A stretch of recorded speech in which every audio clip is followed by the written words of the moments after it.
Shri Swami Samarth निशाराज voice या चॅनलमध्ये तुम्हा सर्वांचं स्वागत आहे। सर्वप्रथम सर्वांना श्री स्वामी समर्थ।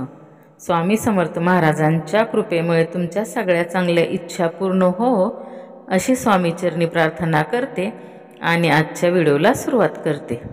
तर आज आपण नरक चतुर्थीची कथा ऐकणार आहोत आणि महत्त्व।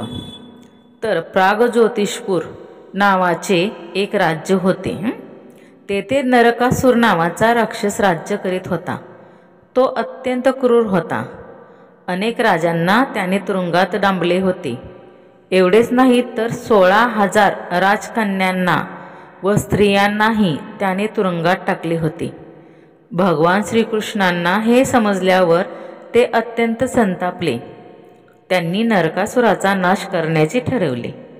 नरकासुराशी युद्ध करण्याची भगवान श्रीकृष्ण तयारी करू लागले। ही बातमी त्यांची पत्नी सत्यभामास समजली।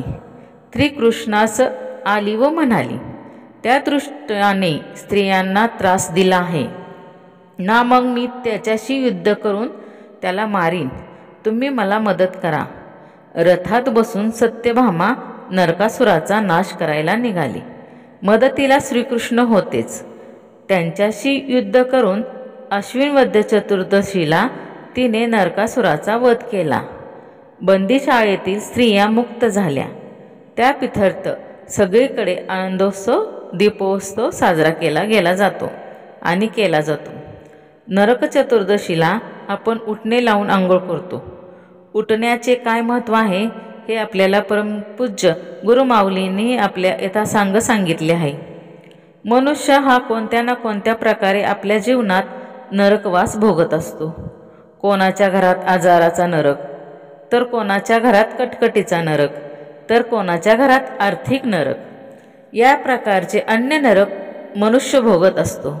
या दिवशी जर आपण उटणे लावून स्नान केले तर आपल्या शरीरावरील चढलेल्या नरकाचा गंज निघून जातो।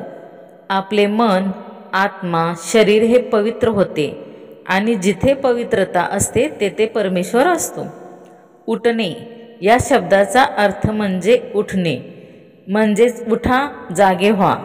आपले मन, आत्मा, शरीर एवढे पवित्र करा की प्रत्यक्ष परमेश्वराने त्यात वास केला पाहिजे। श्रीकृष्णाने नरक चतुर्दशीला 16,000 स्त्रियांची बंदिवासातून मुक्तता केली व राजधानीत घेऊन आली।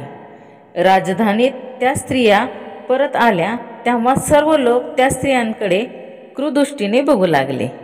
स्त्रियांच्या मनात आले, आमची काय चूक आहे की आमची अशी स्थिती व्हावी, असे म्हणून त्या स्त्रियांनी आपल्या माना खाली घातल्या। भगवान श्रीकृष्णांना ते समजले व त्यांनी त्या स्त्रियांना उटणे लावून स्नान करायला सांगितले व तुम्ही आतापर्यंत भोगलेल्या नरकाला उटण्याने लावून स्वच्छ करा असा आदेश दिला। त्याप्रमाणे त्यांनी तसे केले। यानंतर श्रीकृष्णाने सर्वांसमोर त्या स्त्रियांना प्रतिष्ठता मिळवून दिली। ती म्हणजे मी तुम्हाला पत्नी रूपात स्वीकार करतो असे म्हणताच त्या स्त्रियांच्या माना वर झाल्या। त्यानंतर त्या सर्व स्त्रियांनी उटण्याने स्नान केले। त्यामुळे त्याचे मन, आत्मा, शरीर पवित्र झाले। उटण्याच्या स्नानाने स्वच्छता वाढेल, शरीर व मन, आत्मा पवित्र होईल, आरोग्य चांगले राहील। आपले मन, आत्मा, शरीर पवित्र करून प्रत्यक्ष भगवान श्री स्वामी समर्थ महाराजांनी त्यांच्या कार्यासाठी आपले शरीर वापरावे एवढे पवित्र झाले पाहिजे।